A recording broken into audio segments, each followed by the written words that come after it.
Hello friends, नमस्कार। मेरे YouTube channel पे आपका से बहुत बहुत स्वागत है। और आज हम एक नई जानकारी आपके लिए लेकर आए हैं। जो आज हम जानकारी देंगे वो है म्यूकरमाइकोसिस। आजकल जो आप लोगों ने बहुत ज़्यादा सुना होगा कि ब्लैक फंगस, ये ब्लैक फंगस बेसिकली क्या है, क्यों होती है और कैसे पहचानेंगे इसको। स्पेशली जो ऐसे पेशेंट्स जिनमें कोविड इन्फेक्शन हुआ है उनमें सबसे ज़्यादा ब्लैक फंगस का जो ख़तरा है वो सबसे ज़्यादा पाया गया है। और उन्हीं पेशेंट्स में या तो बीमारी के दौरान या बीमारी के बाद में, कोविड के इन्फेक्शन के समय या कोविड के इन्फेक्शन के बाद में, रिकवरी होने के बाद में ये जो फंगस है इसका इन्फेक्शन पाया गया है। तो ये जो ब्लैक फंगस है बेसिकली इसको हम बोलते हैं म्यूकरमाइकोसिस। तो जो म्यूकरमाइकोसिस है, ये जो टर्म है म्यूकरमाइकोसिस, ये एक वैज्ञानिक थे बेकर, 1957 में ये इन्होंने म्यूकरमाइकोसिस नाम बीमारी का दिया था। तो म्यूकरमाइकोसिस के केसेस वैसे तो वर्ल्ड वाइड बहुत कम मिलते हैं, लेकिन इस समय जो है जैसे ही कोविड के केस आए हैं उसमें इसका जो प्रेवलेंस है पहले से बहुत कम होता था कि 0.005 पर 1.7 मिलियन, लगी 1.7 मिलियन पेशेंट्स में केवल 0.005 पेशेंट्स में मिलता था। लेकिन इंडिया में ये कई गुना ज़्यादा है, 80 टाइम्स ज़्यादा है, 80 गुना ज़्यादा है। लेकिन 1000 पेशेंट्स में आपको 0.14 पेशेंट्स में मिलेगा। लेकिन अगर हमारे इंडिया को वर्ल्ड वाइड संसार भर से तुलना करें इस बीमारी की प्रेवलेंस की, तो वो 80 गुना ज़्यादा है। और वो क्यों ज़्यादा है?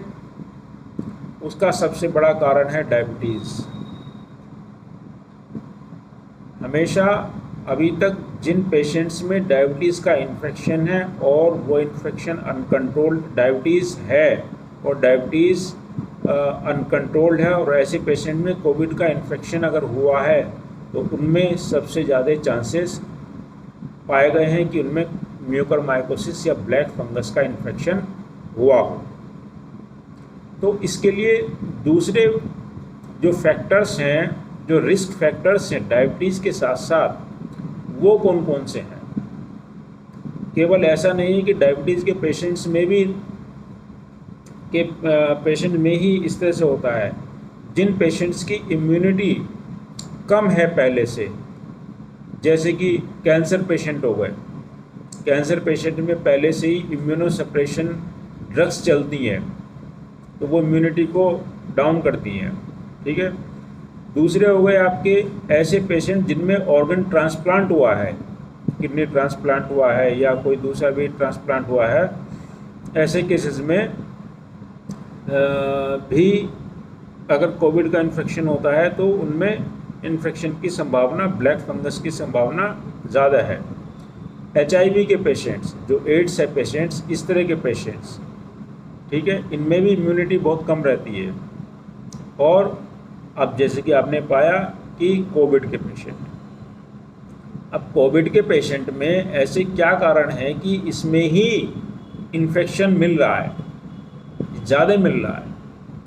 तो उसके कुछ कारण हैं, जैसे कि जब कोविड के पेशेंट में लंग्स में इन्फेक्शन होता है, क्योंकि हम सांस जो लेते हैं लंग्स के थ्रू लेते हैं और सांस में जो ऑक्सीजन होती है वो हमारे लंग्स से होती हुई ब्लड में जाती है।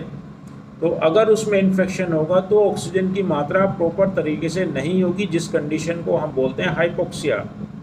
तो एक कंडीशन है हाइपोक्सिया, मतलब कि lack of oxygen in body, first. दूसरा है नॉर्मल पेशेंट भी, ये जो वायरल इन्फेक्शंस होते हैं, कोई भी इन्फेक्शन हो, ये स्टेट होती है हाई स्ट्रेस कंडीशन होती है, हाई स्ट्रेस स्टेट होती है। तो ऐसी जो स्ट्रेस की कंडीशन होती है उनमें शुगर का लेवल बढ़ जाता है, तो एक डायबिटीज़ जैसी ही कंडीशन पैदा हो जाती है, हाई शुगर लेवल रहता है। ठीक है। और साथ में क्या होता है कि इसमें हाई आयरन लेवल, अगर बॉडी में आयरन लेवल ज़्यादा है, जो इसमें एक होता है सीरम फेरेटिन, फेरेटिन जो है वो आयरन से संबंधित है, इसमें इसकी मात्रा बहुत ज़्यादा बढ़ जाती है जब कोविड का इन्फेक्शन होता है, तो वो भी इसके लिए एक अच्छा फीड का काम करता है। दूसरा है कि जब पेशेंट को इन्फेक्शन होता है तो उसमें जो हमारी श्वेत रुधिर कणिकाएँ या वाइट ब्लड सेल्स इन्फेक्शन के समय उनकी वायरस को मारने की क्षमता या इन्फेक्शन से लड़ने की क्षमता कम हो जाती है, वो उसको नॉर्मली एंगल्फ करती हैं, उसका भक्षण करती हैं, लेकिन वो शक्ति इन्फेक्शन के समय कम हो जाती है, तो वो उसको वहाँ से बॉडी से क्लियर नहीं कर पाती है। फैगोसाइट्स उनको बोलते हैं। वाइट जो श्वेत रुधिर कणिकाएँ या वाइट ब्लड सेल्स होती हैं, उनका जो काम है इन्फेक्शन को मारना, वो कैसे मारती हैं, वो उसको एंगल्फ करके ख़त्म करती हैं और वो खुद बॉडी से बाहर हो जाती हैं। तीसरा है और नेक्स्ट जो उसका कारण है क्यों होता है ये, वो है स्टेरॉयड जो ज़्यादा मात्रा में चलते हैं। ऐसे पेशेंट जो कि पहले से डायबिटिक हैं, उनमें शुगर लेवल पहले से ज़्यादा रहेगा, लेकिन जब ऐसे पेशेंट में जो बॉडी में इन्फ्लेमेशन है, लंग्स में न्यूमोनिया जो हो गया है कोविड का, उसको कम करने के लिए हम जो स्टेरॉयड चलते हैं वो थोड़ा से ज़्यादा मात्रा में चलाने पड़ते हैं, तो वो जो स्टेरॉयड है वो भी शुगर की मात्रा को बढ़ाते हैं। तो शुगर की मात्रा को बढ़ाते हैं तो वो एक फंगस को या बैक्टीरिया को एक अच्छा भोजन मिलता है। ठीक है। फिर हो गया कि ऐसे पेशेंट को बहुत लंबे समय तक, किसी पेशेंट में अगर सीवियर इन्फेक्शन हो गया है तो ऐसे पेशेंट को लंबे समय तक हॉस्पिटल में रहना पड़ता है। तो लंबे समय तक हॉस्पिटल में रहना पड़ता है, तो ऐसे में भी हॉस्पिटल एक्वायर्ड इन्फेक्शन होने का खतरा रहता है। इसके फंगस के अलावा भी उसमें फंगस भी शामिल है। ठीक है। तो ये चीज़ है कि जो ऐसे पेशेंट में, कोरोना के पेशेंट में इस फंगल इन्फेक्शन को बुलावा देते हैं, ये रीज़न है। और इन सब कारण जो अभी तक मैंने कारण बताए थे, कैंसर पेशेंट हो गया, डायबिटीज़ पेशेंट हो गया, डायबिटीज़ जो है वो लीडिंग रिस्क फैक्टर है। अगर किसी पेशेंट को डायबिटीज़ है तो अगर कोविड का इन्फेक्शन हो गया तो उसमें बहुत ज़्यादा, अगर वो उसने अर्ली ट्रीटमेंट नहीं किया, रिकॉग्नाइज नहीं किया, तो ऐसे पेशेंट में बहुत ज़्यादा चांसेस हैं कि उस पेशेंट को म्यूकरमाइकोसिस का इन्फेक्शन हो सकता है। तो ये जो बीमारी है, आपने देखा हो कि जो म्यूकर के पेशेंट हैं, म्यूकरमाइकोसिस के पेशेंट हैं, ब्लैक फंगस के, तो ये इन्फेक्शन, अब बात करते हैं कि जाता कहाँ से, कैसे होता है। नॉर्मली इसके जो स्पोर्स होते हैं, इसके जो अंडे होते हैं, ये छोटे छोटे प्लांट्स हैं जिनको हम अपनी नंगी आंखों से नहीं देख सकते। आप लोगों ने देखा हो कि खाना रखा होता है, जब वो सड़ जाता है तो उसके ऊपर ब्लैक फंगस उगाती है। ठीक है। वो उसके स्पोर्स होते हैं, और क्योंकि वो स्पोर्स ब्लैक होते हैं, और जब हमारे शरीर के अंदर उसका इन्फेक्शन हो जाता है तो वो इतना ज़्यादा रिप्रोडक्शन करते हैं म्यूकर कि वो एरिया पूरा ब्लैक हो जाता है। उसकी वजह से उसको ब्लैक फंगस बोलते हैं। उसके स्पोर्स चूँकि ब्लैक होते हैं, वो ब्लैक स्कार बन जाता है, इसलिए उसको ब्लैक बोला जाता है। तो कहाँ कहाँ इन्फेक्शन कर सकता है? आपकी नोज़ से लेके साइनस, साइनस से लेके आँख के पीछे का इन्फेक्शन, और वहाँ से फिर वो सीधा दिमाग में जाता है, तो उसको बोलते हैं राइनो ऑर्बिटल इन्फेक्शन। और फिर जो आपका दिमाग है उसके अंदर इसका इन्फेक्शन होता है, और वो कि इस तरह के एनवायरनमेंट में ये मिट्टी में इसके स्पोर्स पाए जाते हैं। ठीक है। हमारे इतने सूक्ष्म स्पोर होते हैं, इतने माइक्रो स्पोर होते हैं, वो स्मॉल साइज़, कि वो एयर में सर्कुलेट करते रहते हैं, नॉर्मली वो इन्फेक्शन नहीं करते। लेकिन ऐसे पेशेंट जो कि प्रोलॉन्ग टाइम तक इस तरह की इम्यूनोसप्रेसिव ड्रग्स लेते हैं, जिनकी इम्यूनिटी कम हो जाती है, शुगर लेवल हाई रहता है, तो ऐसे पेशेंट में इस फंगल की का इन्फेक्शन होने का खतरा बढ़ जाता है। ये बेसिकली क्या है, नॉर्मली इसका इन्फेक्शन नहीं होता है फंगस का, इनको बोलते हैं अपॉर्चुनिस्टिक इन्फेक्शन। अवसर देख के ये इन्फेक्शन होता है, करते हैं। जैसे ही आपकी बॉडी की इम्यूनिटी कम होगी, ये इन्फेक्शन आपको हो जाएगा, जो हमने बताया जो कंडीशन में जिस पेशेंट में। तो एक तो हो गया राइनो ऑर्बिटल। दूसरा इन्फेक्शन कहाँ जा सकता है, सांस के द्वारा लंग में जा सकता है, फंगल निमोनिया हो सकता है। तीसरा क्यूटेनियस, स्किन का इन्फेक्शन हो सकता है, ठीक है। और आपका कौन सा हो सकता है, जब हम खाने के साथ में अगर चला जाएगा तो जो आहार नाल है, एलिमेंट्री ट्रैक्ट है, उसमें इन्फेक्शन हो सकता है। जॉ, ये अगर यहाँ से इन्फेक्शन होता है तो ये जॉ जो है इसको वो गला देता है, लाइटिक इन्फेक्शन होता है, उसका इफेक्ट होता है, मतलब कि जबड़ा ये पूरा गल जाता है। और क्या होता है, जॉइंट्स, बॉडी के जो जोड़ हैं उनमें इन्फेक्शन होता है, हार्ट में हो सकता है, किडनी में हो सकता है। तो ये मल्टी ऑर्गन को इन्वॉल्व कर सकती है बीमारी। और अगर एक बार ये टिश्यू से, आपके मांस से, स्किन से अगर एक बार कोई खून की नली को उसने इरोड कर दिया, मानी उसको ब्रीच कर दिया, उसकी इंटीग्रिटी को, खून की नली को अगर ब्लड में पहुंच गई, तो ब्लड के सर्कुलेशन के थ्रू ये पूरी बॉडी में बहुत जल्दी फैलती है। और एक बार अगर फैल गई तो पेशेंट का बचना नामुमकिन है। अब ये है कि इसको हम कैसे पहचानें कि हमको हो रहा है या नहीं हो रहा है। सबसे पहले पेशेंट को अगर ये वाला इन्फेक्शन है, नाक के द्वारा होता है अगर, तो जैसे कि नाक में क्रस्टिंग, ड्राइनेस रहती है, क्रस्टिंग रहती है, और नेजल डिस्चार्ज हो रहा है, ब्लड के साथ में ब्लैक और ब्लड लगी, ब्लैक स्पॉट आ रहे हैं, ब्लड भी आ रहा है उसमें, एक तो ये पहचान है। दूसरा, जिस तरफ इन्फेक्शन होगा, राइट या लेफ़्ट साइड में, उस तरफ हेडेक होगा, सर दर्द होगा, आँख में भी दर्द होगा, और ये सब जो होगा ये सुन्न हो जाएगा एरिया, क्योंकि यहाँ जो छूने का पता चलता है वो नस यहाँ से बाहर आती है, इस आँख का जो गोला है उसके नीचे के हिस्से से आती हुई, उस पर जब प्रेशर पड़ेगा अंदर, इन्फेक्शन जब पहुँच जाएगा, नाक से साइनस में पहुँचा, साइनस से आँख के जो गोला है, गोले के जो जिस स्पेस के अंदर गोला है, ठीक है, उसमें, और उससे जो होता है वो फिर दिमाग में पहुँचता है। तो सबसे पहले नाक में दर्द होगा, यहाँ दर्द होगा, यहाँ कंप्लेंट होगी, उसके बाद में आँख में प्रॉब्लम आएगी, आँख से दिखना कम होने लगेगा धीरे धीरे, और जैसे जैसे यहाँ सूजन बढ़ेगी तो आँख जो है मोटी हो जाएगी और आँख बंद होने लगेगी, ठीक है।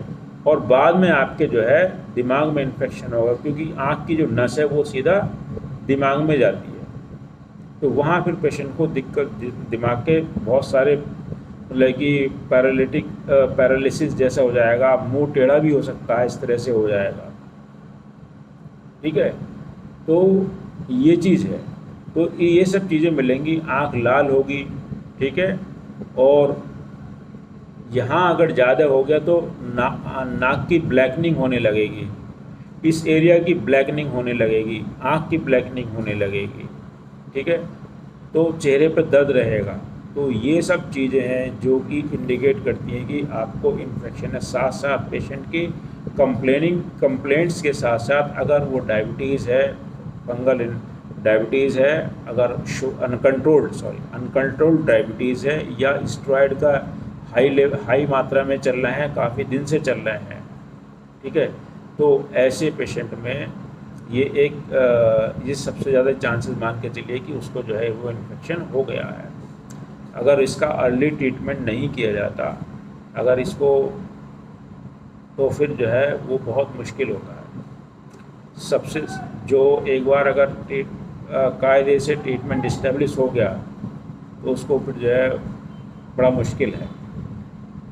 तो ऐसे में फिर से मैं बताता हूँ कि कोविड से बचने के लिए अभी केसेस कम है, लेकिन धीरे धीरे जैसे कि मैंने अपनी पिछली वीडियो में बताया था कि जल्दी ही थर्ड वेव आएगी और वो केसेस फिर से बढ़ने लगे हैं। केसेस धीरे धीरे बढ़ने लगे हैं। तो इसलिए सभी से अनुरोध है कि आप लोग मास्क पहन के रहिए, फिर से बहुत जो भीड़ भाड़ वाली जगह में मत जाएं और बहुत ज़्यादा सावधानी बरतें। अननेसेसरी, अगर बहुत ज़्यादा नेसेसरी नहीं है तो उसको आप अवॉइड कर सकते हैं चीज़ को। इसका ट्रीटमेंट बहुत महंगा है। आपको कंफर्म करने के लिए, यहाँ के कंफर्म करने के लिए आपको जो है MRI की ज़रूरत पड़ती है और दूसरे इन्वेस्टिगेशंस की ज़रूरत पड़ती है। और ट्रीटमेंट जो इसमें एम्फोटेरिसिन B एक इंजेक्शन आता है, एंटी फंगल ड्रग है, काफ़ी कॉस्टली आती है। उसके अलग अलग प्रिपरेशंस हैं और उसके अपने सबके साइड इफ़ेक्ट होते हैं। अब नई कुछ ड्रग्स आ गई हैं, पोसाकोनाजोल करके एक ड्रग आई है जो कि इसको ओरली ले सकते हैं उसको, लेकिन वो शुरू में नहीं ली जाती, पहले इंजेक्शन्स चलते हैं, उसके बाद में मुंह से दवाई खाने के लिए दी जाती है। और उसके साथ साथ ये सब जो इन्फेक्शन हुआ है, जो ख़राब हो गया पार्ट, उसको पूरा निकाला जाता है सर्जरी करके। एक्सटेंसिव सर्जरी होती है, लेंदी सर्जरी होती है और फेस का डिसफिगरमेंट हो जाता है। फेस मतलब कि जैसे बताया कि जबड़ा गल जाता है, जबड़ा भी काट के बाहर निकालना पड़ता है, ये हड्डी भी काट के निकालनी पड़ती है। तो ये बहुत ही ख़तरनाक बीमारी है, तो इससे बचें। इंडिया में लगातार जो जैसे जैसे डायबिटीज़ का इंसिडेंस मीन्स न्यू केसेस जो आ रहे हैं, न्यू केसेस जो हो रहे हैं, डायबिटिक लोग जो हो रहे हैं, और प्रेवलेंस क्या है, जो पहले से हैं और प्लस न्यू केसेस। तो जैसे जैसे न्यू केसेस बढ़ रहे हैं वैसे वैसे मान के चलिए कि उन लोगों में सब में इस तरह के जो अपॉर्चुनिस्टिक इन्फेक्शन हैं उनका खतरा बढ़ता जा रहा है। और आज की डेट में इंडिया में सबसे ज़्यादा केसेस हैं वर्ल्ड वाइड। तो इसलिए सभी से अनुरोध है कि आप लोग अपना ध्यान रखें, कायदे से रहिए, शुगर कंट्रोल करके रखिए, ठीक है, और भीड़ भाड़ वाली जगह से स्पेशली मत जाएं। तो मैं उम्मीद करता हूं कि ये जो जानकारी है आपको पसंद आई होगी। अगर पसंद आए तो वीडियो को लाइक करना, शेयर करना और मेरे YouTube चैनल परिष्कृत pain management and spine centre को सब्सक्राइब कीजिएगा YouTube पे। और मेरा एक फेसबुक पे पेज है, उस पर मैं पेन से रिलेटेड जानकारी देता हूँ, उसको आप फॉलो कीजिएगा। तो अगली वीडियो में हम लोग फिर से मिलेंगे एक नई जानकारी के साथ। और कोई भी आपकी क्वेरी है तो आप कमेंट करके पूछ सकते हैं। तो अगली बार तक के लिए नमस्कार, आप लोग सुरक्षित रहें।